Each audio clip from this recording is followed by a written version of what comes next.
आप सभी का बहुत बहुत स्वागत करती हूँ अविनाशी पाठशाला के एक और नए पाठ में। सभी को बहुत बहुत जय श्री कृष्णा, जय श्री राम, जय श्रीमन नारायण।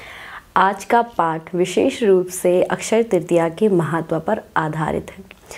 तो हमारा आज का जो पाठ है वो मुख्य रूप से 7 चरणों में विभक्त रहेगा।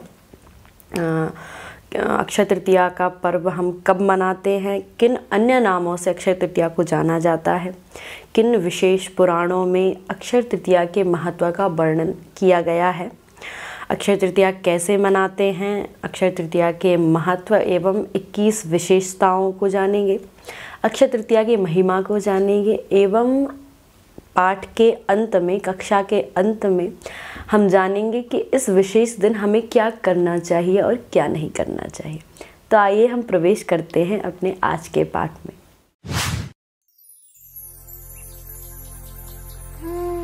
सर्वप्रथम तिथि के विषय में हम चर्चा करेंगे कि अक्षय तृतीया कब मनाई जाती है। तो वैशाख मास की शुक्ल पक्ष की तृतीया को हम अक्षय तृतीया का उत्सव मनाते हैं।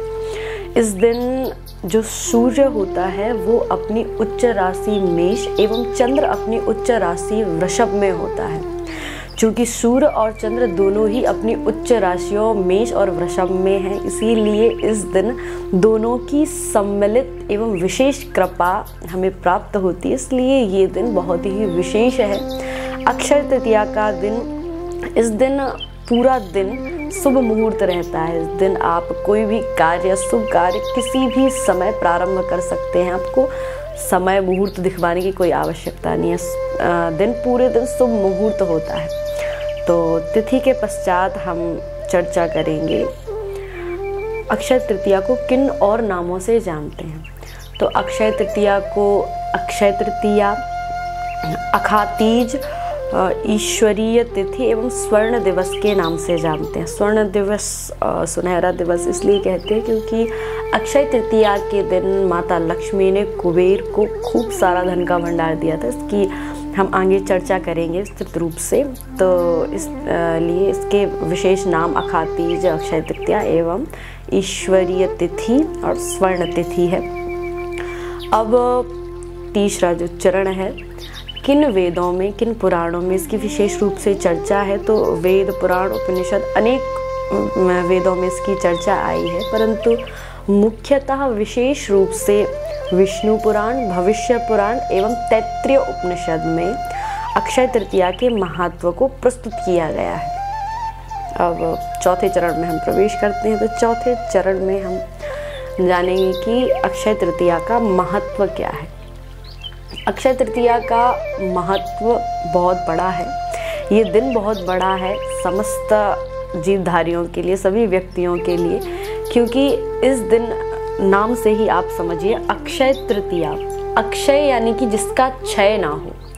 क्षय यानी कि धीरे धीरे समाप्त होना, धीरे धीरे क्षीण होना, धीरे धीरे जो चीज समाप्त हो जाए उसको क्षय कहते हैं। अक्षय यानी जो कभी समाप्त ना हो, जिसका कभी अंत ना हो, वो अक्षय। इस भौतिक संसार में सब धीरे धीरे क्षीण हो रहा है, सब धीरे धीरे नष्ट हो रहा है, लेकिन अक्षय तृतीया ऐसी विशेष तिथि है कि यदि आप इस दिन कोई शुभ कार्य करते हैं, दान करते हैं, कोई धर्म का कार्य कर रहे हैं, तो उसका आपको अक्षय फल मिलेगा। ऐसी बहुत सी तिथियां हैं हमारे यहाँ जिन पर विशेष रूप से किसी दिन पूजा करने का हमें 100 गुना फल मिलता है, किसी दिन पूजा पाठ करने का 1000 गुना फल मिलता है। लेकिन अक्षय तृतीया ऐसी विशेष तिथि है कि इस दिन किया गया आपका कोई भी कार्य अक्षय हो जाता है, उसका अक्षय फल आपको मिलता है। आप दान कर रहे हो तो आपको उस दान का अक्षय फल मिलेगा। आप तीर्थों में जा रहे हैं, तीर्थों में ठाकुर जी का दर्शन कर रहे हैं, तो उस दर्शन का जो फल है वो अक्षय फल आपको मिलेगा। तो ये इस तिथि का महत्व है कि इस दिन आप जो भी करेंगे वो अक्षय हो जाएगा, यानी वो कभी समाप्त नहीं हुआ, उसका फल आपको अक्षय हो करके मिलेगा। तो ये अक्षय तृतीया का महत्व है। अच्छा, इतना महत्व अक्षय तृतीया का क्यों है, ये जानने के लिए हमें अगला चरण यानी कि अक्षय तृतीया की विशेषताओं को जानना होगा। तो अक्षय तृतीया की 21 विशेषताओं को आज हम जानेंगे।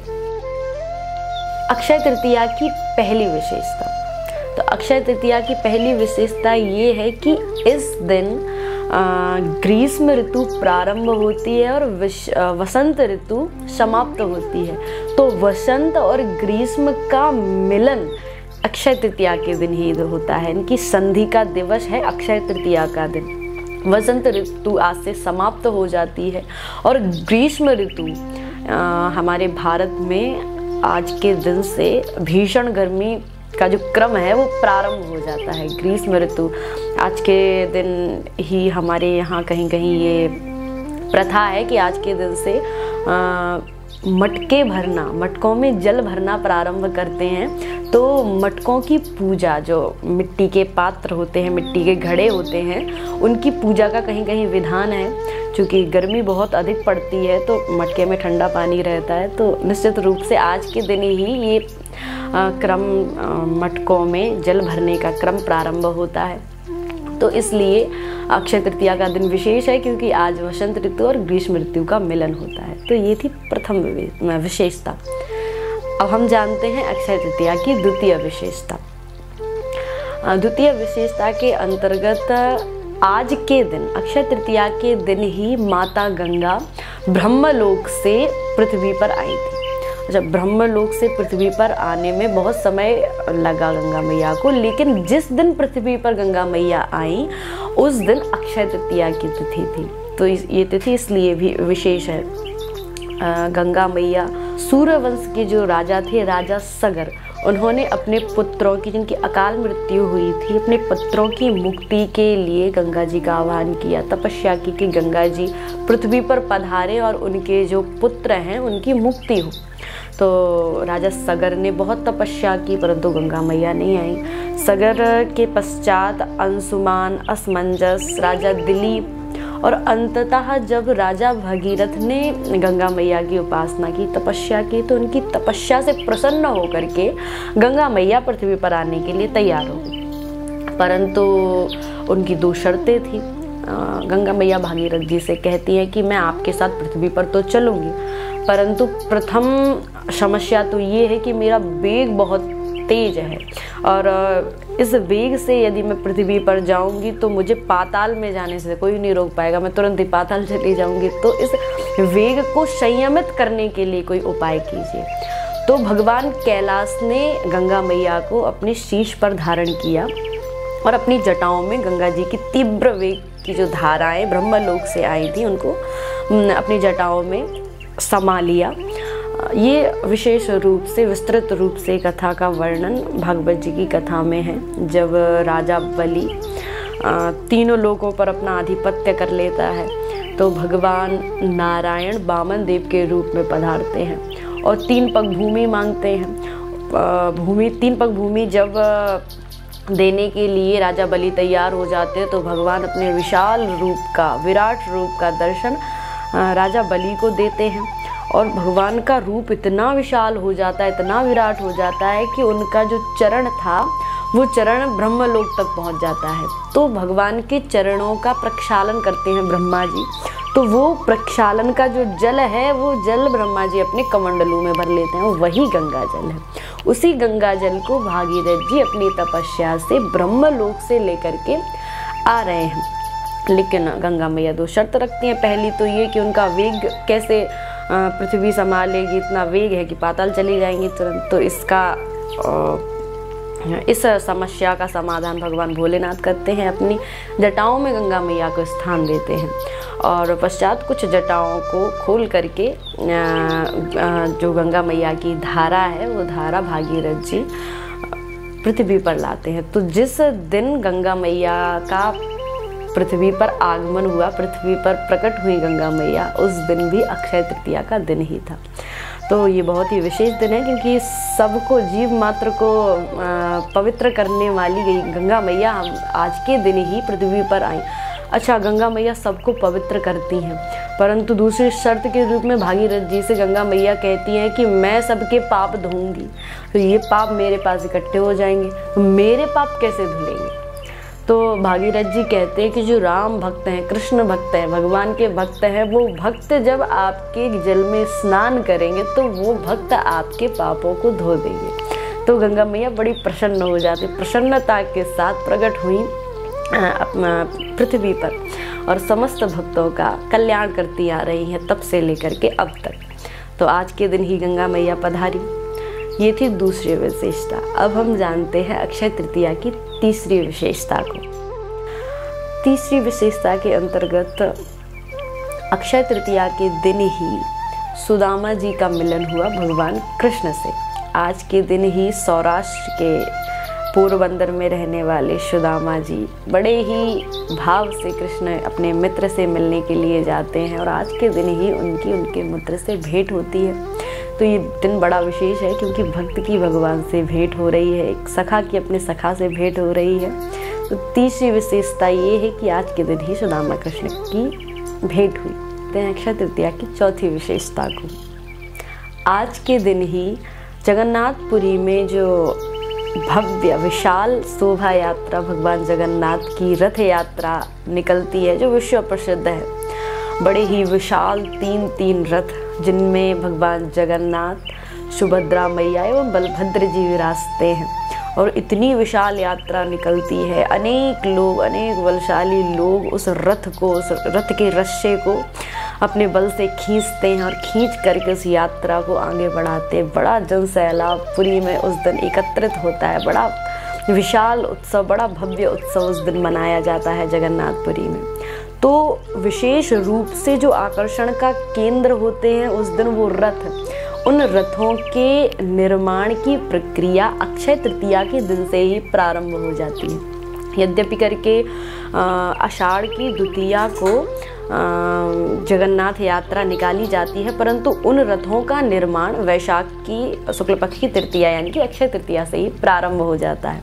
तो चौथी विशेषता ये है कि आज के दिन से ही जगन्नाथ मंदिर की जो रथ हैं उन रथों का निर्माण प्रारंभ होता है। अब हम जानते हैं पांचवी विशेषता। ब्रह्मा जी के पुत्र हुए कुश, कुश के कुशनाभ और कुशनाभ के गाधी। गाधी जी के यहाँ एक कन्या का जन्म हुआ जिनका नाम था सत्यवती। सत्यवती जी क्षत्रिय कुल से थी, परंतु उनका विवाह हुआ ब्राह्मण कुल के रुचिक जो ऋषि थे उनके साथ। उनके घर में बहुत दिन तक कोई संतान प्रकट नहीं हुई। तो एक दिन सत्यवती जी अपने पति रुचिक ऋषि से प्रार्थना करती हैं कि कोई उपाय कीजिए जिससे हमारे यहाँ संतान सुख प्रकट हो, हमें संतान प्रकट हो। तो रुचिक ऋषि यज्ञ करने का मन में विधान बनाते हैं। तो रात्रि को सत्यवती जी अपने मैया को सूचना देती हैं कि पतिदेव पुत्र प्राप्ति के लिए यज्ञ करने वाले हैं और आपके यहाँ भी कोई संतान नहीं है, आप भी आ जाइए, अच्छा अवसर है, आपको भी पुत्र रत्न की प्राप्ति हो जाएगी जिससे वंश आगे बढ़ेगा। तो सत्यवती जी की मैया भी सत्यवती जी के पास आ जाती हैं। रुचिक ऋषि अपनी पत्नी और अपनी सास दोनों के लिए यज्ञ करते हैं। यज्ञ से जो चरु प्रकट होती है दोनों के लिए, वो चरु अपनी पत्नी एवं अपनी सासू माता को रुचिक ऋषि प्रदान कर देते हैं। अच्छा, रुचिक ऋषि जब जाते हैं तो उनके जाने के पश्चात सत्यवती जी की मैया सत्यवती जी से कहती है कि पुत्री देखो, संसार स्वार्थी है, सभी स्वार्थी है, सब अपना भला चाहते हैं, अपना अच्छा चाहते हैं। तो निश्चित रूप से आपके पति ने अपने लिए एक विशेष संतान, बलशाली, बुद्धिमान, शौर्यवान संतान, ऐसी संतान हमारे यहाँ प्रकट हो, ऐसा यज्ञ किया होगा। तो चूँकि मैं क्षत्रिय कुल से हूँ और क्षत्रियों का कार्य है लोगों की सहायता करना, लोगों का पालन पोषण करना, तो हमारे यहाँ ऐसी संतान होनी चाहिए जो बड़ी ही शौर्यवान हो, शक्तिशाली हो, बलवान हो, जो लोगों का पालन कर सके। तो पुत्री ऐसा करो, जो हवि तुम्हारे पास है, जो चरु तुम्हारे पास है, वो चरु तुम मुझे दे दो और मेरी चरु तुम ले लो। तो आपस में अपनी चरु सत्यवती जी व उनकी माँ बदल लेती है। एक दिन सत्यवती जी अपने पति को बताती हैं कि माता ने हमसे ऐसे ऐसे कहा, तो हमने अपनी चरु अपनी माता को दे दी और माता की चरु हमने पाली। तो रुचिक ऋषि कहती है तो अनर्थ कर दिया। अब हमारे घर में एक ऐसी संतान प्रकट होगी जिसके अंदर क्षत्रिय के गुण होंगे और उनके घर में जो क्षत्रिय हैं, एक बलशाली शौर्यवान पुत्र प्रकट होना चाहिए। उनके यहाँ ब्राह्मण के जिसके अंदर लक्षण होंगे, ब्राह्मणत्व होगा, ऐसी संतान प्रकट होगी। हमारे यहाँ घोर क्षत्रिय प्रकट होंगे। तो सत्यवती जी कहती हैं कि हमसे गलती हो गई, अब इस गलती का पश्चाताप बताइए, हमारे घर में ऐसी संतान प्रकट नहीं होनी चाहिए, कैसे भी करके ऐसा होने से रोक लीजिए। तो रुचिक ऋषि कहते हैं कि मैं ये होने से रोक तो नहीं सकता, लेकिन इसको टाल सकता हूँ। तुम नहीं, परंतु तुम्हारी जो संतान होगी उसके घर में एक क्षत्रिय के जिसके अंदर गुण हो ऐसा बालक प्रकट होगा। सत्यवती जी कहती है ठीक है। सत्यवती जी के घर में प्रकट होते हैं जमदग्नि ऋषि एवं उनकी जो सासू माता हैं, रुचिक ऋषि की जो सासू माता हैं, उनके घर में प्रकट होते हैं विश्वामित्र जी। यद्यपि करके विश्वामित्र जी क्षत्रिय कुल में प्रकट हुए हैं, परंतु उनके अंदर ब्राह्मण के गुण हैं, क्योंकि ब्राह्मण के लक्षण प्रकट हों ऐसी चरु उत्पन्न की थी रुचिक प्रजापति ने अपनी संतान के लिए, परंतु वो चरु आपस में बदल गई, इसलिए जो ब्राह्मण के लक्षण थे वो विश्वामित्र जी के अंदर चले गए। तो उनके घर में, सासू माता के घर में विश्वामित्र जी प्रकट हुए, क्षत्रिय वंश में प्रकट हुए। जमदग्नि ऋषि और रेणुका जी के यहाँ प्रकट हुए परशुराम जी। तो परशुराम जी का जिस दिन जन्म हुआ वो दिन भी अक्षय तृतीया का ही दिन था। अब हम जानते हैं छठवीं विशेषता को। अक्षय तृतीया के दिन ही भगवान सूर्य ने माता द्रौपदी को अक्षय पात्र प्रदान किया था। ऐसा पात्र जिससे आप जो भी याचना करें वो भोजन तुरंत प्रकट होगा और जितनी मात्रा में आप चाहें। तो ऐसे विशेष अक्षय पात्र को सूर्य भगवान ने अक्षय तृतीया के दिन ही माता द्रौपदी को प्रदान किया। सातवीं विशेषता, भगवान नारायण के पुत्र हुए ब्रह्मा जी। ब्रह्मा जी की 2 संतानें हुई, मनु महाराज और शतरूपा। शतरूपा जी की 3 पुत्री थी, आकुति, देहुति और प्रसूति। तो जो आकुति मैया थी उनका विवाह हुआ दक्ष प्रजापति के साथ, जिसका वर्णन भागवत जी में भी आता है, रामायण में आता है, रामचरितमानस में आता है, इत्यादि अनेक पुराणों में इस कथा का वर्णन है।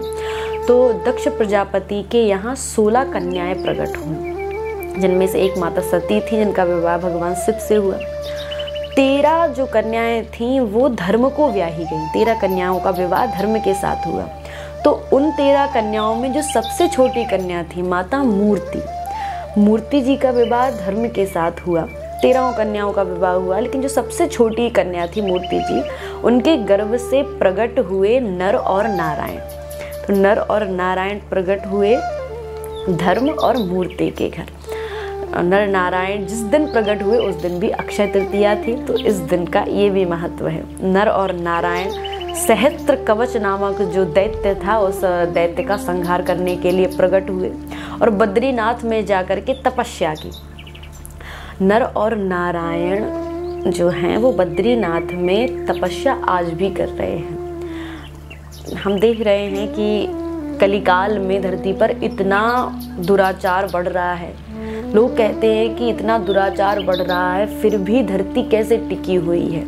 तो कहते हैं कि जो नर और नारायण है वो हमारे हिस्से का जप, हमारे हिस्से का धर्म, हमारे हिस्से का ध्यान बद्री नारायण में आज भी बैठ करके कर रहे हैं, जिसके कारण ये धरती टिकी हुई है। और ऐसी मान्यता है कि उस जो गुफा है, जिस गुफा में नर नारायण तपस्या कर रहे हैं, वहाँ जा करके कोई भी व्यक्ति यदि नर नारायण को प्रणाम करता है तो उस प्रणाम से ये फल मिलता है कि 1 साल की जो उनकी तपस्या है उस पूरी तपस्या का फल उस व्यक्ति को मिल जाएगा। अच्छा, बद्री नारायण बद्री विशाल में बद्रीनाथ में जाया कब जाए, इस बात से ही संबंधित है हमारी 8वीं विशेषता। जो बद्री नारायण का कपाट है, बद्रीनाथ का जो द्वार है, वो अक्षय तृतीया के दिन ही खुलता है। यानी कि अक्षय तृतीया के दिन से ही बद्रीनाथ में दर्शन प्रारंभ हो जाते हैं। ये है 8वीं विशेषता। अब हम जानते हैं अक्षय तृतीया की 9वीं विशेषता को।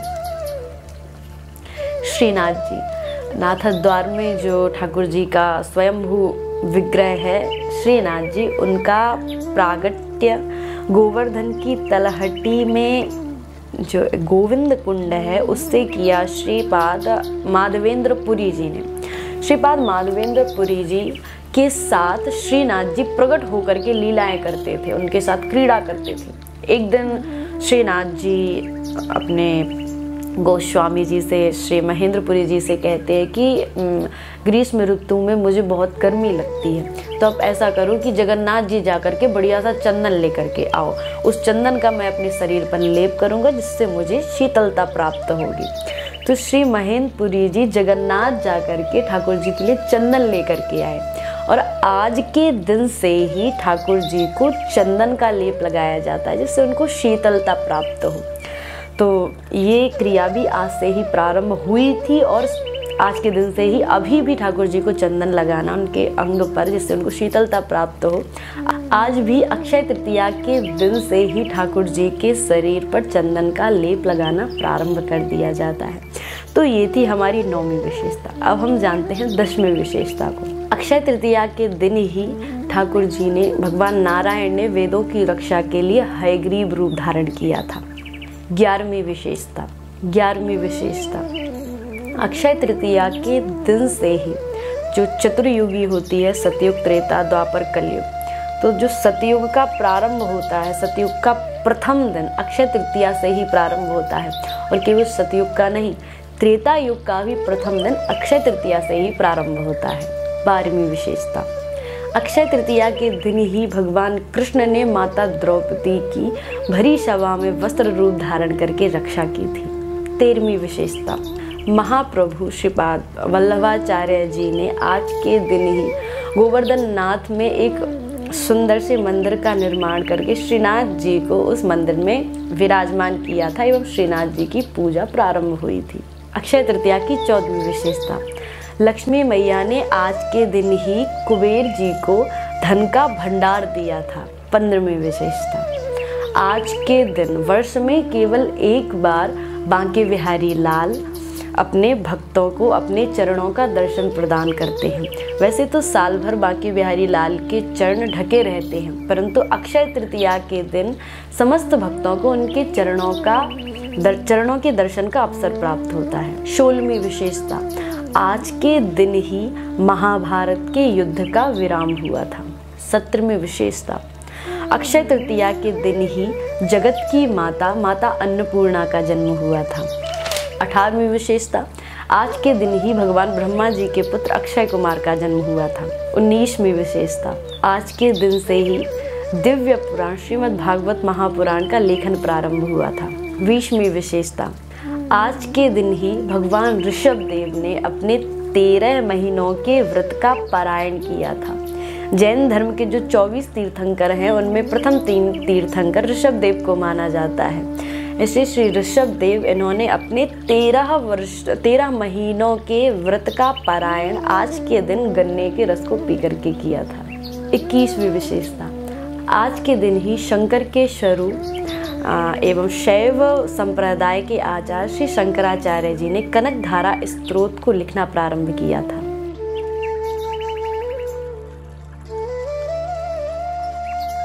आज के दिन आप भगवान के मंदिर जाएं, भगवान का दर्शन करें, परंतु आज के दिन आप संसार के विषय भोगों का स्मरण ना करें। आज के दिन आप सांसारिक ना हो, जितना हो सके आप ठाकुर जी का भजन करें, कीर्तन करें, नाम जप।